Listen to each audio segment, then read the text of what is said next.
U.S. President Donald Trump has told American news broadcaster ABC News that he's not particularly interested in talking to Elon Musk right now. Well, this after a blistering exchange on Thursday that is currently dominating the news narrative in the United States.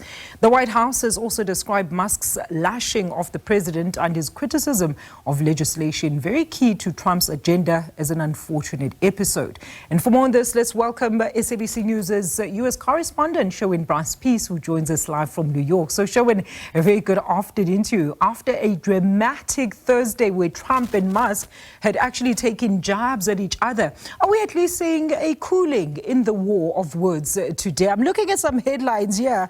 About an hour ago, Trump says Musk has completely lost his mind and dismisses his peace offering.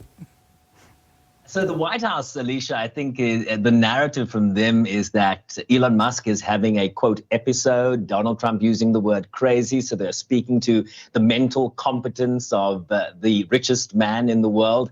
I have a few headlines of my own to share with you. Politico this morning, Musk goes scorched earth. The Associated Press, Trump and Musk break up and Washington holds its breath. The Wall Street Journal, Musk burns MAGA bridges as Republicans back Trump. And then the New York Post has a very interesting front page this morning. I think we have a shot of this to put on screen.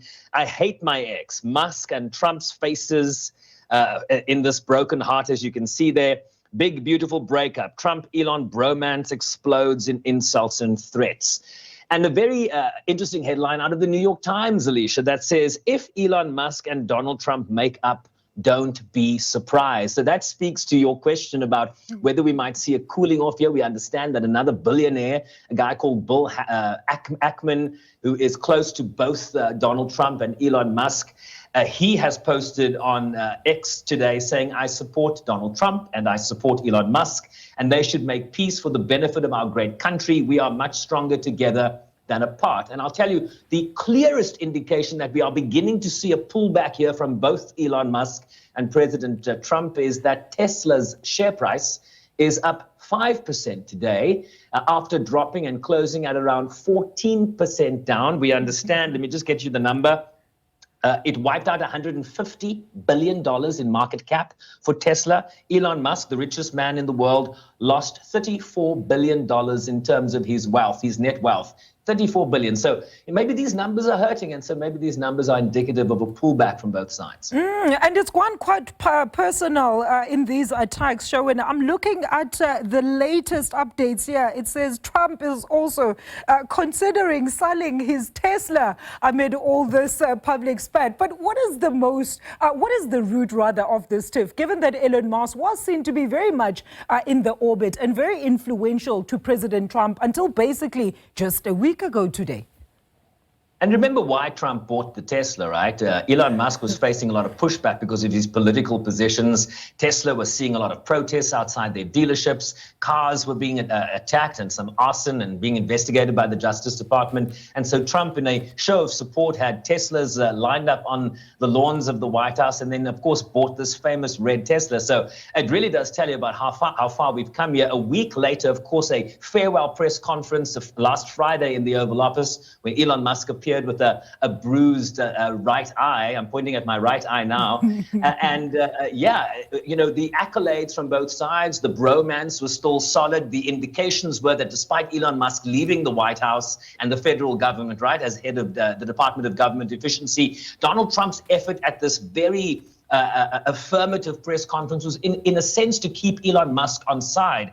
We are now seeing some reports, some inside the Beltway reporting, Alicia, that says Donald Trump is a little upset and sad that, you know, he's more sad than he is angry about this breakup. But you're right, there have been very personal accusations here. Donald Trump talking about removing contracts and subsidies that would benefit Elon Musk in terms of his work with the federal government, be that through Starlink, be that through SpaceX. Remember, he runs the Dragon spacecraft that essentially takes astronauts to the International Space Station and brings them back. That's where they get their food and fuel supplies. So they are very interlinked, Elon Musk and the federal government here. The question is, are we going to now see a pullback? Are they going to talk at some time? Who's going to be the mediator? Can we call for a ceasefire between Donald Trump and Elon Musk? Are we going to see white smoke, to use another analogy? All that remains to be seen.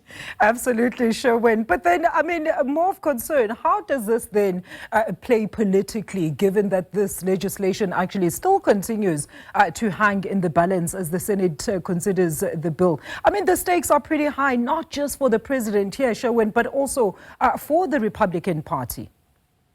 Yeah, I didn't do a very good job of answering your last question, right? So this has been essentially about legislation that Elon Musk does not approve of. Essentially, Donald Trump's signature legislation here is his spending and tax cut bill, his budget bill, that the Congressional Budget Office, this nonpartisan organization within the federal government that looks at spending bills and says, you know, this is going to reduce the deficit, it's going to raise the deficit. And what this nonpartisan, this neutral entity has said is that this legislation is going to add $2.4 trillion to the U.S. budget, to the U.S. deficit, essentially the U.S. debt, which is above $30 trillion.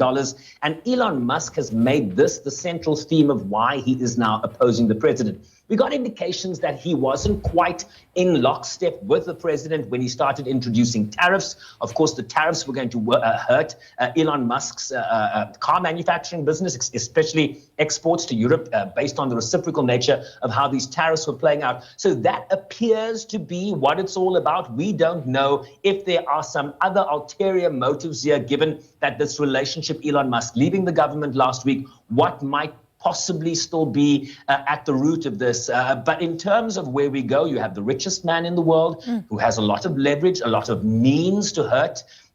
People politically, if he so chooses. You saw him invest $250+ million to help Donald Trump win the last election, help Republicans regain control of both the House and the Senate. The question is, are they able to find each other here? Are they able to find a compromise? Because this is central legislation to President Trump's agenda. The Senate now has the bill. It has already passed the House of Representatives. What does the reconciliation process look between the Senate's bill and the House's bill? And are they going to find some compromises in pleasing the richest man in the world and pleasing the most powerful man in the world, who has called this his one big, beautiful bill, central to Donald Trump's economic domestic agenda here? Well, we're going to live to see what happens at the end. Sherwin, thank you so much for that comprehensive update. Sherwin Bryce-Pease, the SABC News correspondent out in New York.